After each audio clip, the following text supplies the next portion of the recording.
How dare you?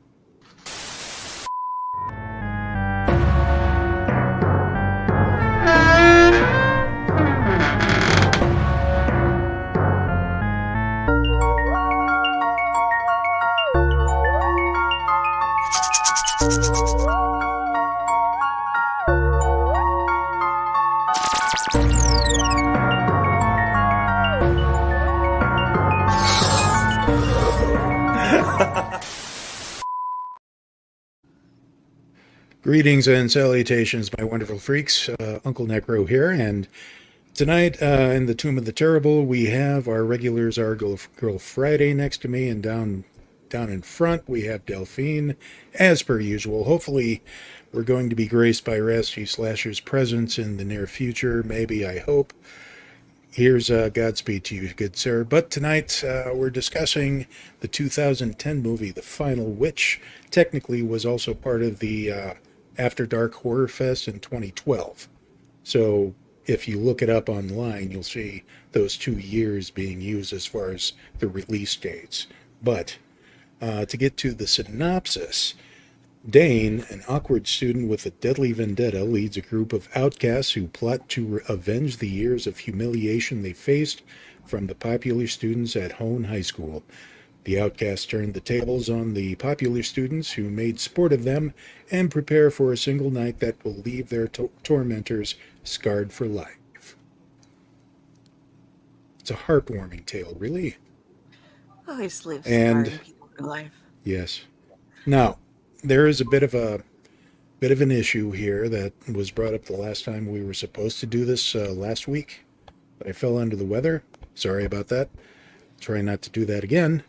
But it's being contended that this is actually a good movie and not something that should be found in the tomb. I disagree, so we're going to discuss this. So, who wants to start first? Um, I will jump in first because I watched All this right. and I realized just now, and I'm not going to, unless it's terrible. Haha. I left my air conditioning on. Is that really distracting right now? I didn't really notice Okay. We don't hear it. Okay, until cool. now So, that but you pointed this out. sometimes it's like really loud, and I just was like getting up, getting all my stuff, and I didn't turn it off. But when I started watching the movie, I was looking for the terribleness in it, and I found a couple things, and I will say it has a very rough start as far as some of the acting goes, and a little bit. It was very tropey in the very beginning. You have the obvious bullying, and to the point where I don't think, with the dialogue and stuff get given, that the actors could have done much better than they did. They're picking on the one kid because he's from India, and so they have to make all these dot head jokes and like 7-Eleven jokes and things like Uh, that. And they pick on different, Emily because she's kind of gothy and she's just like would like to be their friends, and all the popular girls are like, we're going to this party.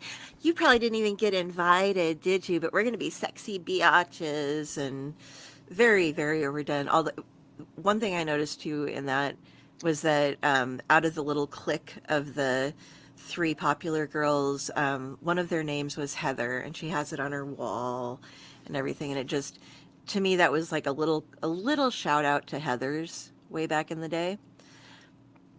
Which, if you haven't seen, pause this, go watch it, right. come back. You don't really need it for reference here, but it was a really good movie. That Not that the is new your one, homework, by but the yeah, way. If you're Christian watching Slater this, and Winona Ryder. That's where you're going. But Christian Slater at his best. yes, very. I've talked about him. I see this school has an open door policy for assholes. I've talked about Christian Slater twice this week, actually.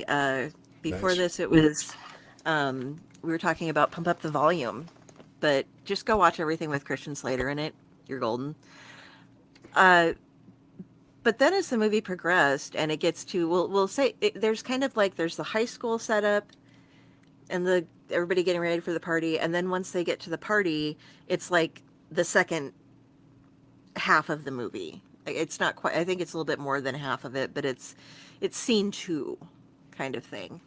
And once they got there, I thought they did a really good job. I mean, the acting was much better.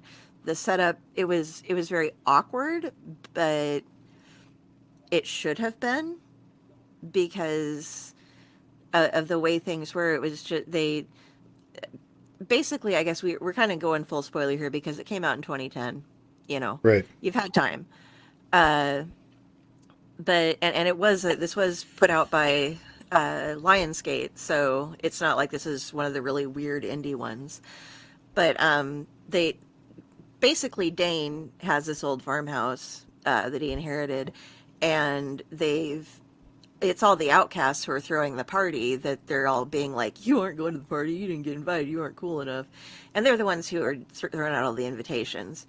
So all of the popular kids get there, they spike the punch drug them, and then they have them all sitting here and they're like masked and coming out. And for some reason, popular kids are dumb enough that they can't figure out who is missing and who might be the people that are like chaining them up and torturing them. But but yeah, once they have it there, they've planned, but at the same time, you can only plan so far based on how the other kids are going to be reacting. So it was a very awkward setup with like, do you want to escape? Try it. We got you trapped. They have a group on the outside that is helping cut people down. There's some growth and stuff in character development, mostly with the outcast kids, as their relationships start Hmm. changing, basing on how violent people want to be. But that's where I thought, and this is something that was personal to me. The girl Emily, who is played by Lindsay Seidel. See a Seidel or Seidel? I'm not sure on the German Sure. EI.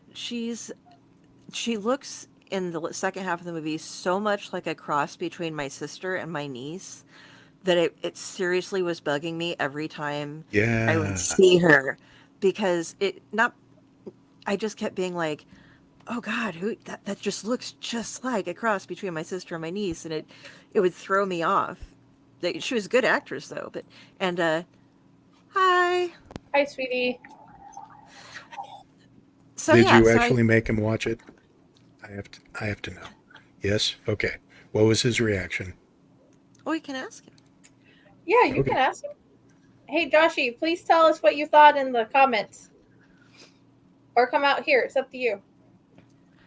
Oh, and the other thing was the first and last scene tie together in this movie. The very, very intro and outro of the movie tied together. And I thought The that one was that well the done. barbecue, Yeah. the And B it's dubs. yeah, in the restaurant. It and I thought it was actually rather poignant the way that worked out. Yeah. Yeah. It Bring the chair. She left without her burger. Poor kid. yeah, but what did she do to have that happen to her? Why does she look like that? There's a um very grotesquely deformed missing fingers character Yeah. that starts off the movie trying to get a burger with everybody staring at her and this little boy asking his mom what she could have possibly done that could cause that to happen to her, and you find out as you watch the movie.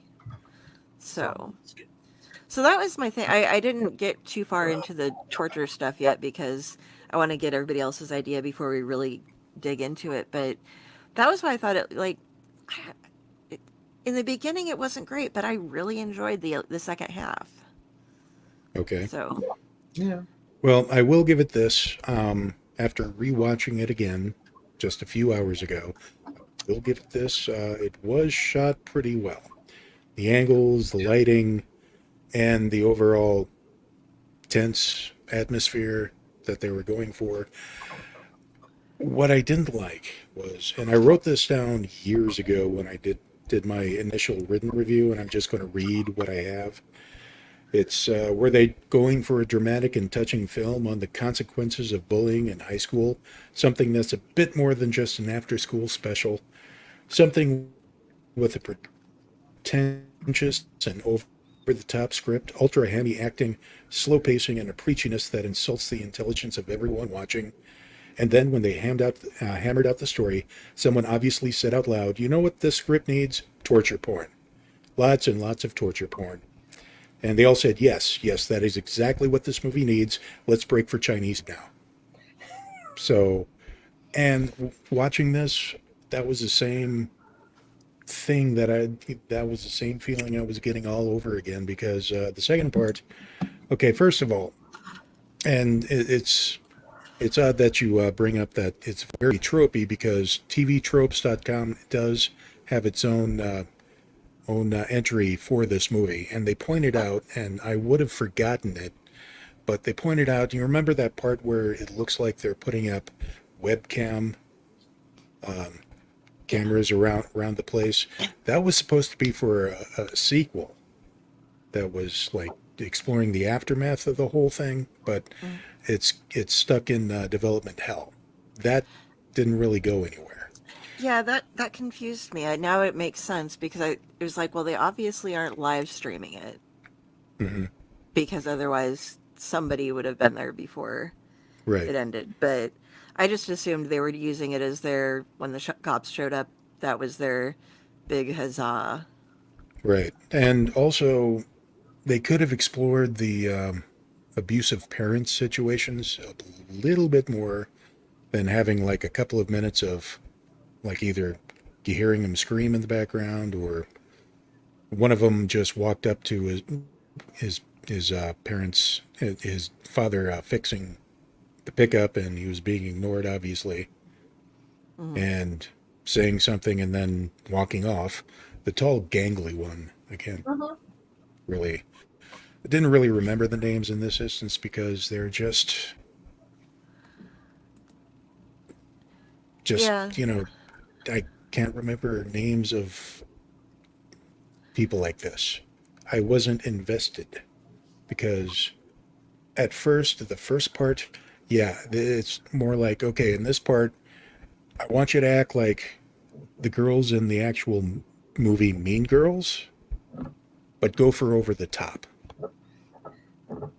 And the thing I don't really get, and what really throws me out of the movie, is the fact that going to high school, I've never encountered bullies like this. I was teased, obviously, but it was never like this. Never constant. I want to go back to that in a Okay. second. I think we have to hear what these two have to say, what their views Yeah, were, yeah, before we explore yeah. any further. Sorry. Oh Sorry. yeah. Overlord Chaos in the comments. This is Josh, my hubby. Finally talked him into coming and joining us. Hey. With the Nice bunny hat. ears.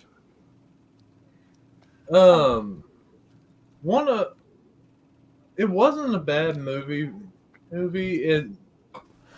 One of my biggest issues was like going back to the cameras when they were setting the cameras up in the house. It was almost like when they were filming all that during making the movie, they had them do this thing where they put the cameras up and then they just forgot that they did that, for the simple fact that apparently the whole plan was, after they torture everybody, they were going to kill themselves anyway. What was the point in the cameras at all? They would have just been sitting there in the abandoned house. As he was saying, it's supposed to be part two. I thought it just was supposed to be so that even if they didn't, even though they were going to kill themselves, this was their big chance to show how they got revenge. Similar to a lot of the video that was, because people can't sit on that kind of footage. Everything from Columbine got released, Well, and so everybody got to see, this was their, yeah, we might be dead, but we're going to inspire other people, because there's always more of us out there, Well, and I think also, if you recall, they weren't going to kill any of the hostages.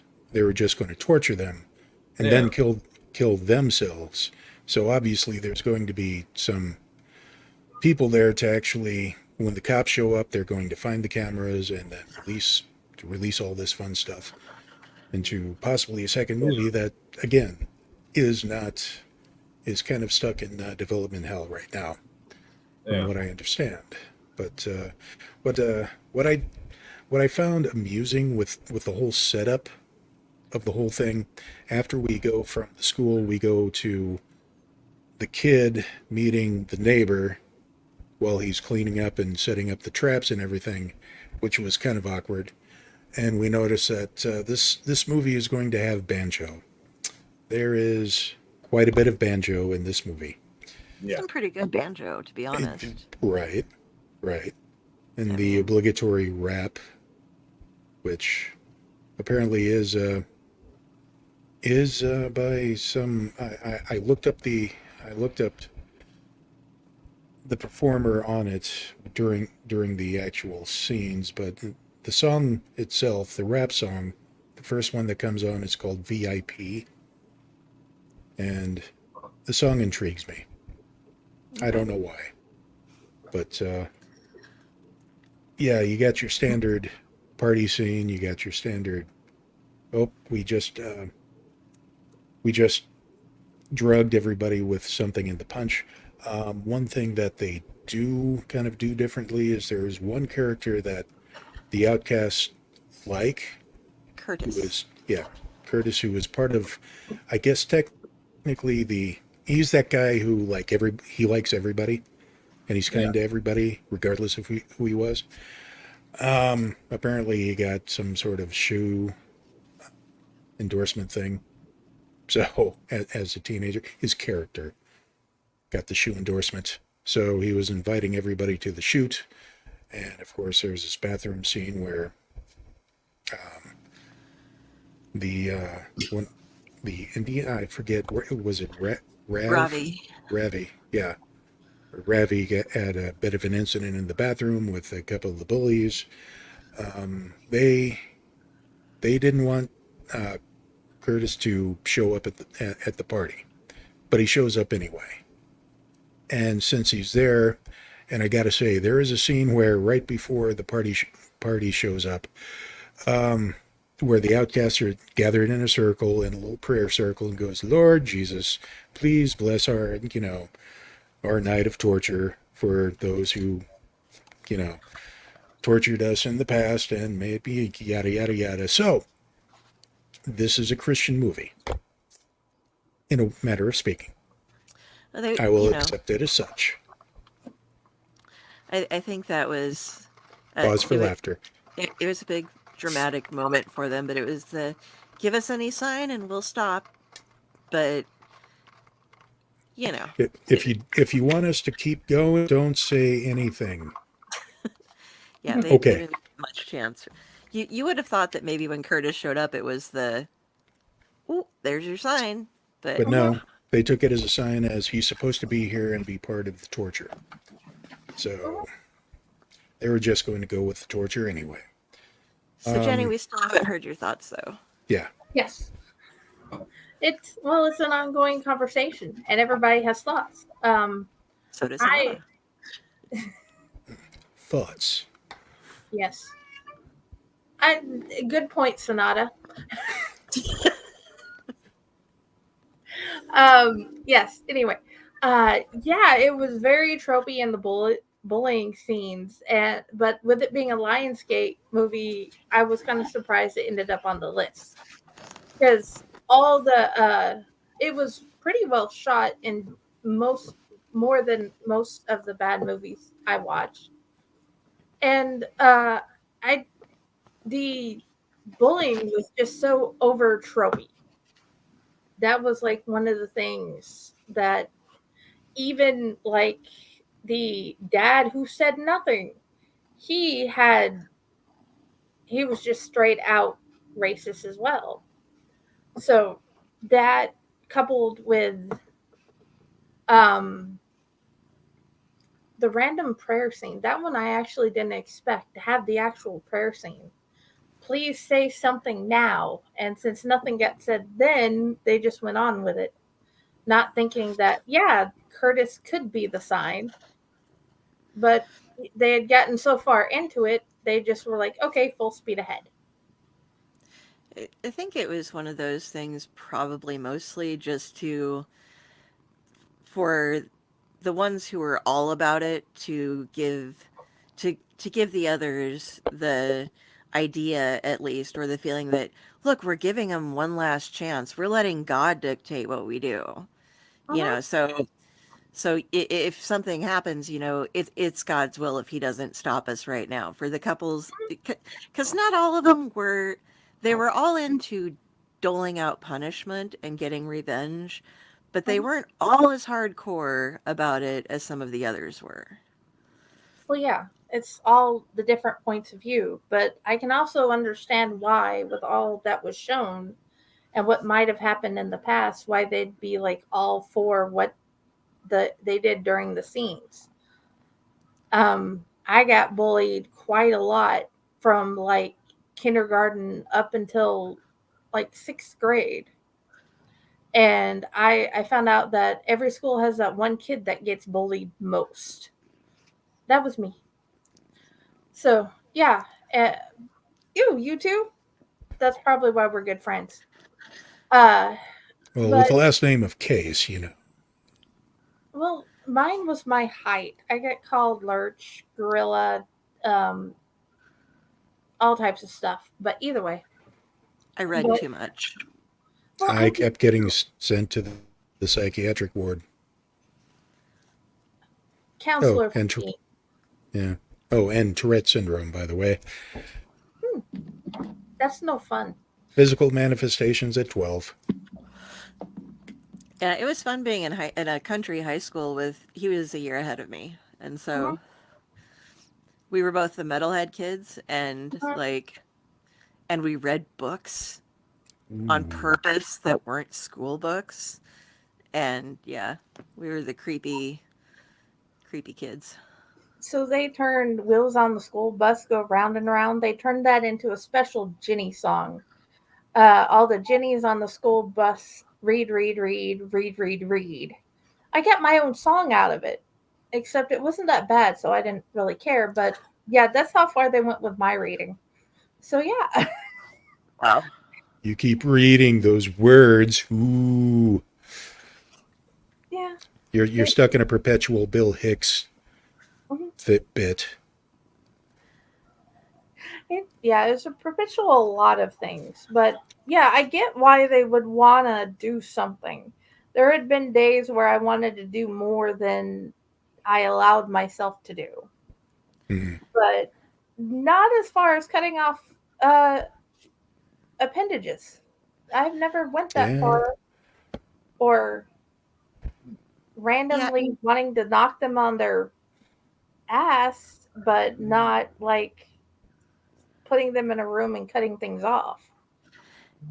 and Mm. that's where, like, where we went to school, there was a lot of verbal bullying and stuff, but there was never really any physical stuff. And I'm with you. It's like, where are these people that do this? Because you read about it and you see about it all the time.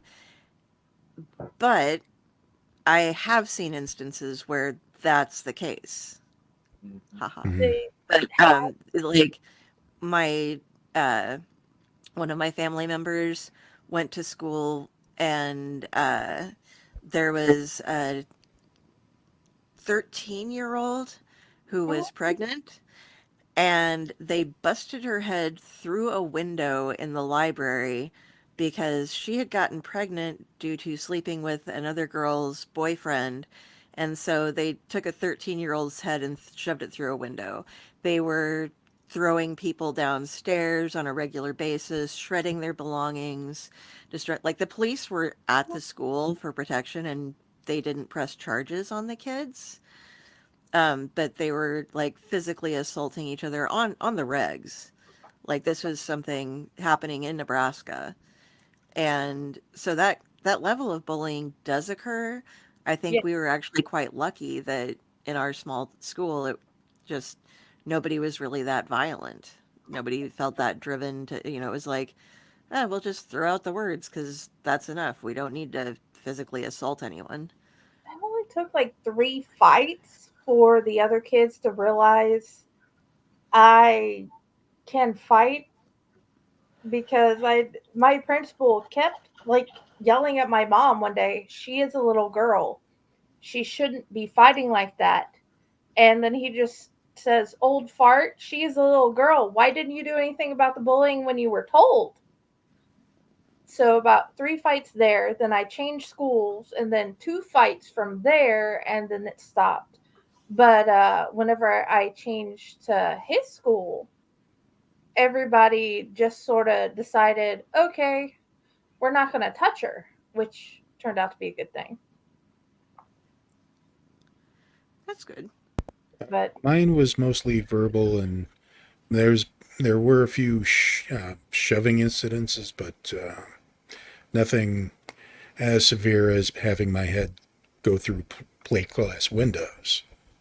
no, that hadn't seen that, but I've seen my mom threaten to put the principal's head out that window. So Due Yours to, goes there now.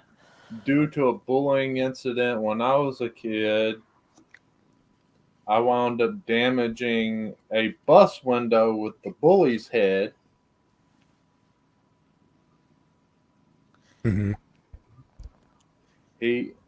This was right after my dad had died, and he just was laying into me with stupid dad jokes and making fun of my dad literally not even 3 months after he passed away. And all I remember is him cracking jokes, and then the window's broken. He's in the bus seat, and I'm being pulled to the front of the bus to sit behind the bus driver. All I really remembered. I don't understand the mentality behind it. And I guess a lot of us don't, because when you start off on the bullied side, it's like, why would you want to do that to somebody else?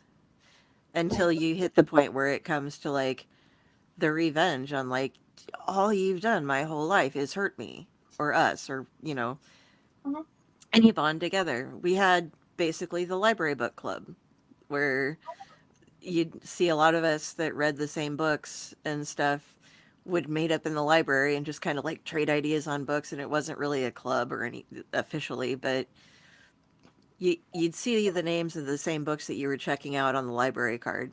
Kids, we used to have to do all this. I don't know if it's still the same in school, but you'd actually have to write down your name and the date and everything. And we had the rubber stamp. yeah. And I remember like getting into the Ray Bradbury, and it was like there were those of us from where there would have been Edgar, and then he was a year ahead of you, I think. Yeah. And then you and I. And before that, it was like the 70s is the last time those books had been checked out by anybody. wow. So, yeah.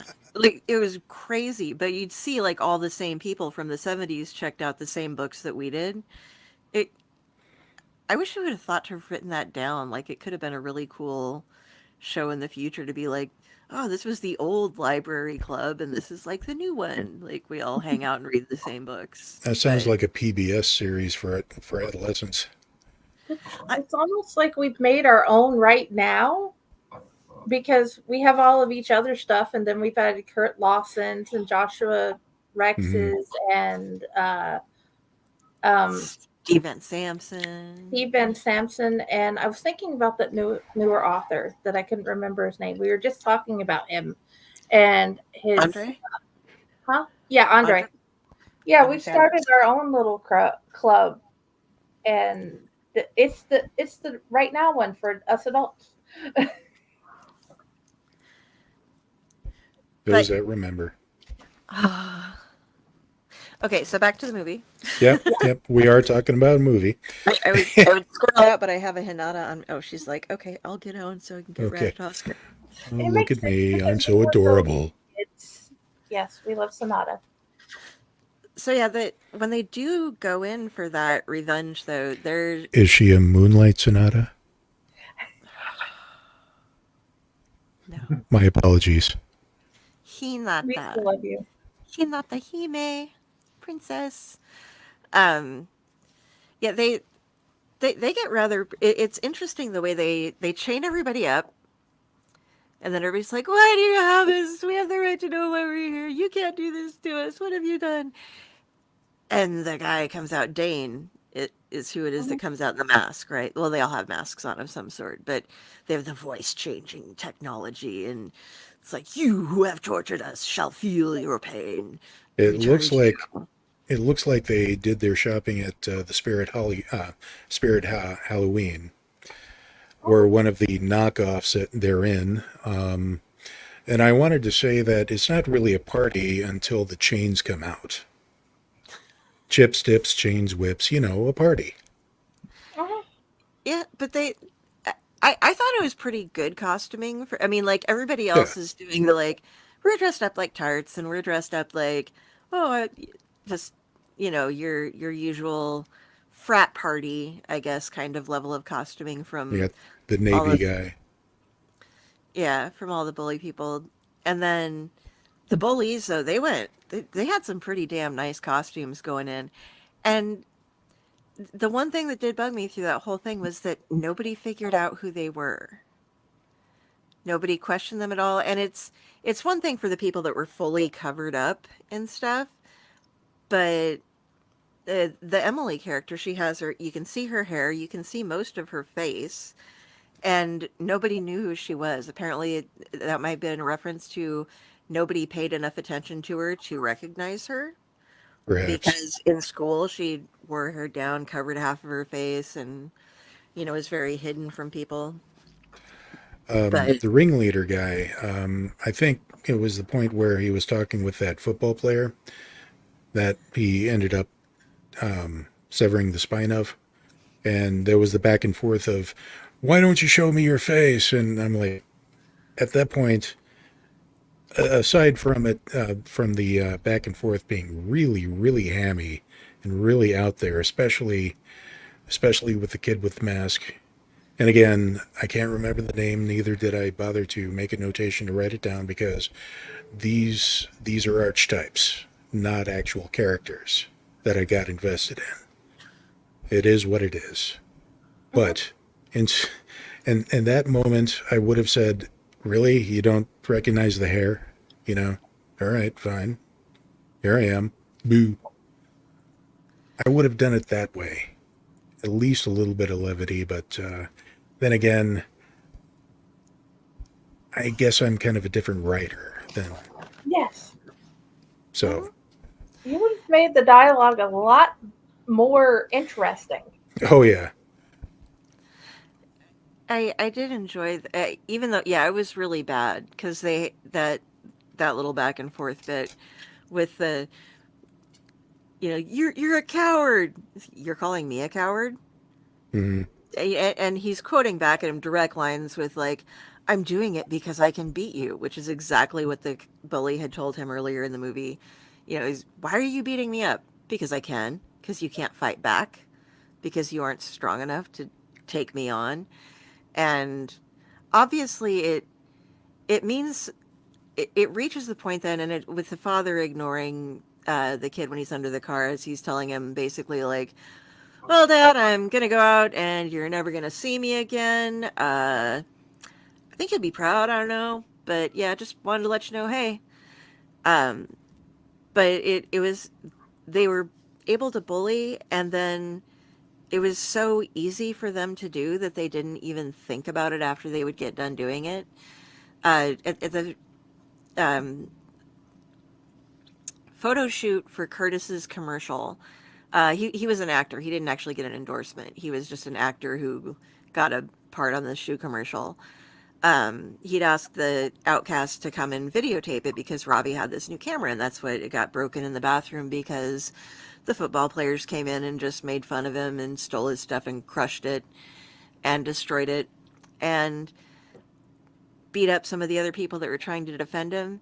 And then they didn't even occur to them to remember it. It was just so blasé that it was just like, oh yeah, and beat up the kids, broke stuff. Let's go, throw the ball around for a while, have some fun, hang out. See, it was that scene that made me begin to wonder if there was actually a fleshed out script or they just had ideas of what the scene was going to be and then they said, just go with it.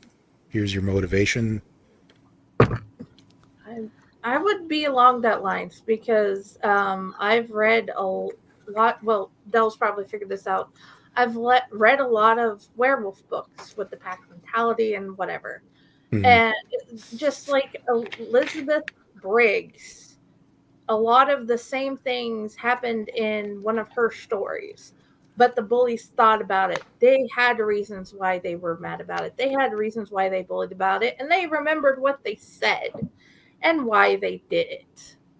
Mhm. There was reasonings why she was the outcast compared to why another person wasn't. So I'm thinking they just decide, okay, go be bullies the best way you know how, and then go from there. And then we'll write it down as we go. Another thing that kind of threw me off, and this is probably just the fact that I've worked in the medical field for as long as I have. They were dead set on the plan. They're not going to kill anybody. They were just going to brutally maim these other kids. But some of the tortures they did, like the acupuncture and with the football player, the severing of the spinal column, those would have had to been practiced beforehand to make sure they did it right, because you can't just read those two things in a textbook and say, oh, I can just do it this way and it will go exactly the way I want it to. Like when she stabbed all those needles directly into his chest, that right there alone would have stopped his heart. He was done. He was dead. Okay. See, I didn't know. And the way the other boy was jerking around with that knife in his spinal column, that did enough damage with internal bleeding alone, not counting the severing of the spinal column, to instantly kill the football player. That football player and the dude that had the acupuncture were actually dead. Yeah, that Wouldn't have survived those. I didn't think that she'd necessarily practiced at, because she obviously was doing it more as a show. Yeah. I thought then I don't think she knew where any points were to. She was just stabbing him basically, Yeah. in like in painful ways. But like you said, with the huge chunk of them, it was just like, I got tired of this. Boom. Well, And what was the cattle gun to the face and yeah, then the leg, that I'm assuming would put it. I'm assuming most of the people that got drug into the back after for those of you watching, once they would seriously maim someone, they just kind of drag them off in this back room, and then so the pool of people inside, the bullies that are remaining, keeps getting smaller and smaller as they're wondering what happens to the rest of their friends. But I'm assuming with your medical knowledge that if not all of them, a good 75% would be in a severe state of shock, at least. The one that got caught in the bear trap, he's losing that leg at the very least, if he didn't bleed out and die. Technically, the needles in the throat was enough to collapse that one boy's airway enough to he just suffocates. That's not counting the several needles into his chest cavity. also, wasn't he given a drug that was supposed to Paralyzing. paralyze, but he could still feel the stuff? He moved Yeah, a just the lot paralytic for some alone guy. Right. The paralytic alone with the first needle was enough to just straight up kill him. So I'm hoping it was succinylcholine. I just like that drug. Yeah. Well, not personally ingested. now But I want to bring up drugs on purpose. So yeah, well, not like of your own accord of picking. But the way they did it, it made it look like, oh, we're going to use the knowledge we learned in like this chemistry class, this biology class. So pretty much most of their knowledge on how to do this stuff was what they pretty much read in the textbook, and unfortunately, it doesn't quite work that way. Yeah. Mhm. But I know it's a movie. It just yeah, my it's brain ran with it. just deep breaths. Remember, this is a movie. Yeah. This is a movie. Probably didn't even write the script out. Yeah, well, if we're talking about it, he has a very big thought on it. If we're not, his brain's somewhere else. I'm OCD, and my brain kind of either analyzes it to the point of breaking it, or I just go into left field. That's fine. That's awesome. I do want to bring up a little bit the neighbor where Curtis escapes and runs to the neighbor's place after the meeting up with the cop that stops a couple of the dude bros that are going to the party, grabs their marijuana, whatever you kids call it nowadays, I don't know. But the pots, the reefer, Mary the Jane's good for happy me. plant. Okay. Trees. But he goes over to the neighbor that we see at the beginning of the movie where it says, I'm just a mile and stuff down the road. That's some fine picking there, boy. And then he's, off for the later part of the movie. But the kid, Curtis, who is African American, I should point this out, runs up to the steps, knocks on the door, and immediately the guy thinks, oh, he's here to rob me, because that's what thieves usually do is, knock on the door and make their presence known. And so to be fair, he showed up in the middle of the night holding a gun. Okay, fair enough. But still, that knocking on the door and shouting, I can see your point, but still. I get where you're coming from too, though. Yeah. Right. I mean, the back and forth they were having after he tied him up on the chair, giggity. He should have just stopped and instead of going, no, you shut up. I think you're full of crap. And, I was in Nam and yada, yada, yada. That didn't work very well for him. Not at all. Yeah. I think the point of him being in Nam and being isolated out there was to give him a reason to be answering the door with the gun because he's paranoid. He's they were doing the Vietnam vet. Ooh, they're all mentally damaged people. And that's sad that they use it as a trope. It's sad that it's common enough that it can be used as a trope, but I think that was part of it. But yeah, they had that just like, how hard would it be for him to just run up the road and check, especially after he had him tied up to the chair? I mean, he finally does, but it takes so long. One thing. like, yeah. Oh yeah, sorry. No, go ahead. Weird was the fact that the neighbor didn't realize his closest neighbor has been dead for months, and they were supposedly really close. Yeah. That didn't make any sense whatsoever.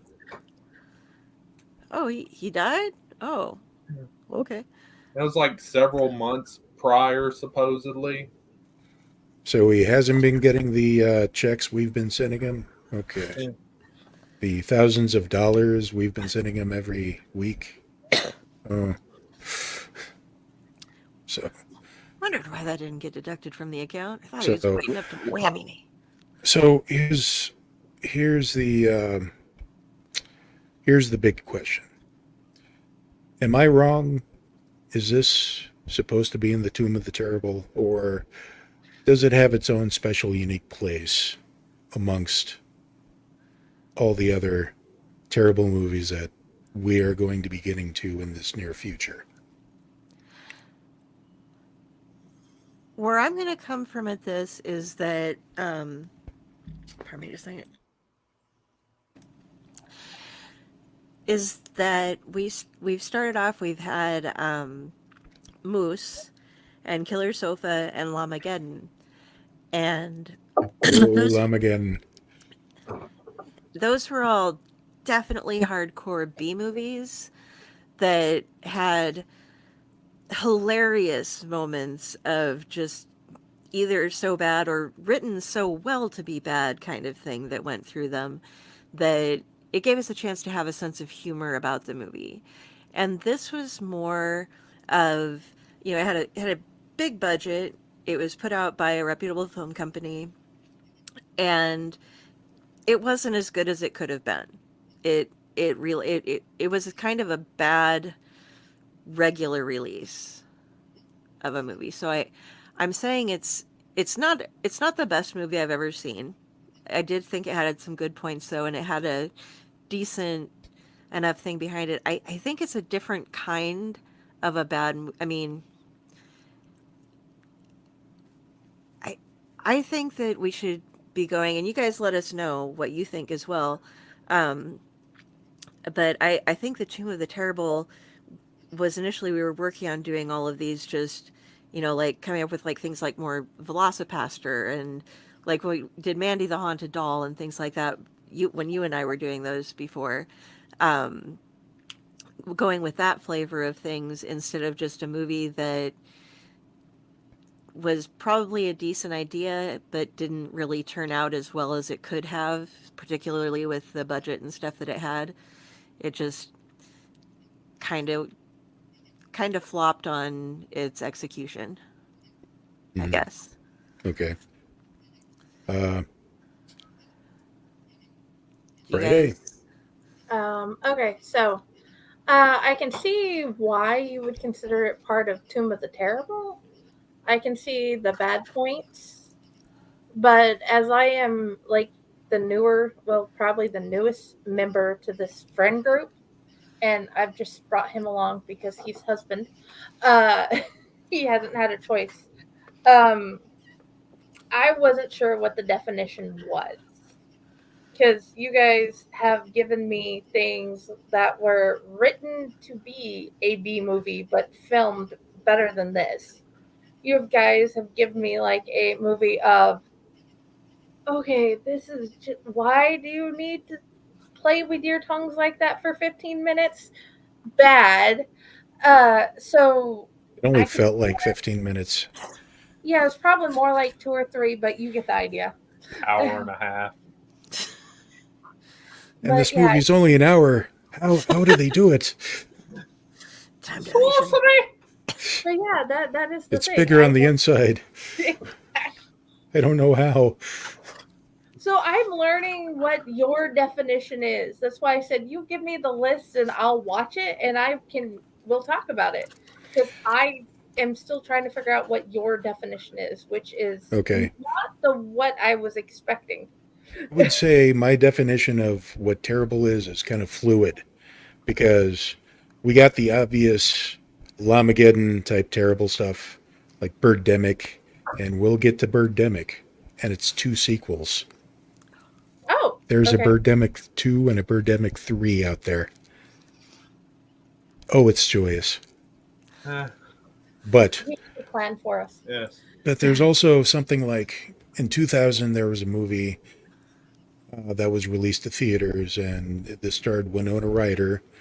It was called Lost Souls, and that was a movie I went to see in the theater that time. This is during we were closing out to the end of the year 2000, and a lot of end time movies were being released because we're coming on to like 2001, the official start to the 21st century, Mhm. and this is the first movie I ever, like, when the credits started rolling, I stood up and booed loudly.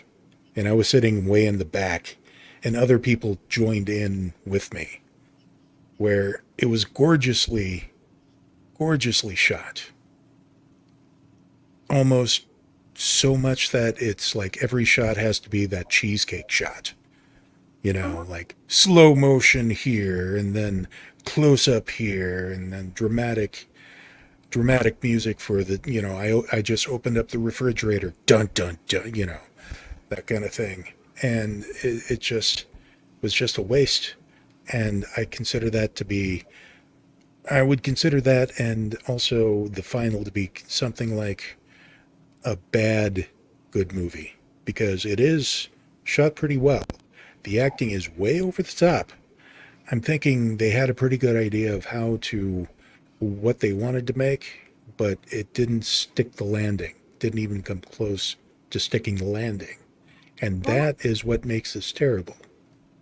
The okay. fact that I kept feeling that this is way more pretentious than it should be. I feel like I'm being talked down to, and when you start looking at the clock and hoping that they don't like film everybody in that group being tortured individually, thank God they didn't. Hmm. And when finally the credits roll, you go, oh, finally, thank God. You know, It's like, hey, that's final. right. That's what I consider as part is terrible as well. And I know Okay. if Raz was here, he'd have a different take on this too. And Yeah. I really wish he was here, because that, this, something like this, as far as disagreeing on certain elements, that would make for a great discussion. Yeah. But in this case, I believe it stays here. And if we disagree, then that's fine. All everybody's points were valid, and we're just going to have to Mhm. agree to disagree and move on with our torture devices. So Works for me. I figured yeah, all of this was a discussion. Like usual, we have all of our points of view. right. I like completely, totally disagree with Dell on The Last Airbender, but I can see the good points of the movie. But at the end of the day, I'm not going to say anything bad to her, say anything bad about her because we disagree. That's Hmm. what I figured this was like a continuous of. We'll all have agreements and disagreements and we'll enjoy it together. Right. I'd forgotten about that. I didn't realize I was the only person in the world that enjoyed that movie. Like, I've okay. Yeah, but I'd also watched the original series like 3 times and then I saw that. So yeah, but you haven't seen the series, so you don't fully get the idea yet. Hopefully it will become a thing that happens in the future. Yes. All right. So, any final thoughts, ideas, rebukes, Kitty? Hinata would like to say meow. Meow Okay. meow. We agree with Hinata Mm, all wholeheartedly. To turn her around so she's not. Kitty. Um yeah, Ours is stalking somewhere. he came outside. He'll be back in later. Little stalker. I was just happy to finally get a picture of him in the Chewy box. Yes. Thank you for sending that to me. Oh, yeah, we have to. Oh, we don't have that here. Crap. Yeah, Hold you'd on. have to download it. I just figured I'd send it to you because you do the Chewy thing better than I can. Yes, I need. Crap. I didn't get it to where I can do it. Hold on a second. Oh, I also wanted to maybe point out that the fact that this movie was distributed by Landscape was probably because it was part of the After Dark series and didn't Yeah. really get distributed until like 2012. It Mhm. was released in 2010, so Yeah. it was probably Um, also the first After Dark movie that I kind of didn't like as much as the ones that I saw before, because I would always rent and watch them when the family video place would get them on DVD, because I was all about that. I think I've only seen one other because I was in a position where they didn't like that idea, so I had to wait till he came and got me before I could watch more. Hmm. So I just have the one where the one in the cemetery. Okay, Grave Dancers. Yeah, Grave Dancers. That Okay, one. I need to rewatch that. Yeah. I hear there's a grave and some dancing. quick interruption. Yep. Everybody, if you enjoy pets and you enjoy giving things to your pets that they love, you should go to Chewy because Chewy can get you all hooked up. In fact, this is Peanut, my mom's dog. She has a couple of little green bones of different kinds that we've gotten from Chewy, and this one actually floats as well. So if you have a dog that likes to play in a pool or something, you can throw that out. And that is yet another thing that the Jack Russell Terrier, tiny, tiny needle sharp teeth, has not been able to destroy. So Nice. go check out Chewy. We love Chewy. We are Chewy affiliates. So I wonder if it's possible to get an endorsement, a major endorsement, just by flashing stuff on the screen, like say, "Hey Doritos, I will gladly be your bitch. Send me We stuff." have been trying with other things like Mountain Dew and Where's my bottle of Jack? Oh, Coke Zero. Coke Zero. That's where we want to go. Oh, dude, I was at a restaurant the other day, and we asked for Diet Pepsi, and then we don't have Pepsi, we have Coke. Would you like Coke? I went, Yes, yes, everyone's I would definitely enjoy some Coke right now. There goes our PG-13 rating. Our This is radar. great. It's all our good. monsters wasn't even watching. She just wanted to know if she could have more pumpkin bread. All right, so we should be wrapping up. I guess, Delphine, where can we find you? You can find me here on the Owlite Network as well as over at the Dorkening Network. I am on the show's splash pages some of the time, and that's on Tuesday evenings, and Midweek Geeks most of the time. And if you look on Facebook, just go and look for Carrie, Kari Sanders on Facebook, and if you see a crow, that's me, and you can find all of my links there. Okay, and Jenny, where can we find you? I just leave a message on Friday with the Library in the Blue Box. Friday Blues Disorganized Library in the Blue Box is my book group. The anywhere on the Owlite Network is good. Anywhere on Fake Horror is good. Or of course our messing buddy Raz. I see all the things. And please check out our collective stories everywhere on like YouTube and the various websites listed, well, probably below or above wherever you look. And then, yeah, did you want to add anything for you? Or just come to my places or go to Coburn's and get stuff for your air conditioner. that only works if you live in Texas, Mississippi, or Louisiana. Either way. All right. And you can find me on James or J. Milton Case II. I right under. You can find me on the Owlite Network as well, and also on Facebook, Twitter, and now Instagram. I'm building up my my social networking thing, and so until then, I think next week we're going to implement a new device of torture at the end, the Wheel of the Terrible, to give you an idea of what we're going to be watching. And until further notice, from my understanding, the Tomb of the Terrible will be every week until it's not, I guess. Until the next season starts. Right. We'll be So- rolling into. So until then, until next week, I remain your humble servant, UncleNecRo. I'll see you guys later. Night, everybody. Thanks for coming.